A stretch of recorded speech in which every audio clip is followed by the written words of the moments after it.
না, সবসময় ওর সাথে গিয়ে খেলবে, ওদের সাথে গিয়ে খেলবে।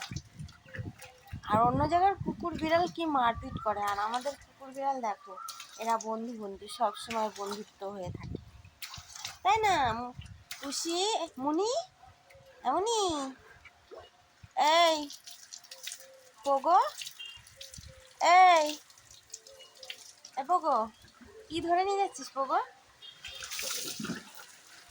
এই যে বগো আর পোগো, এরা দুই দুই বন্ধু, এটা বান্ধবী, এটা বন্ধু, আর এটা হচ্ছে আমাদের মুনি, পোগো আর বগো, ঠিক আছে? দেখো খেলছে, এই বগো পোগো, এদিকে আয় পোগো, পোগো রে, দেখ এবার বগোর লেজটা নিয়ে টানাটানি করছে মুনি, মুনি লেজটা নিয়ে টানাটানি করছে।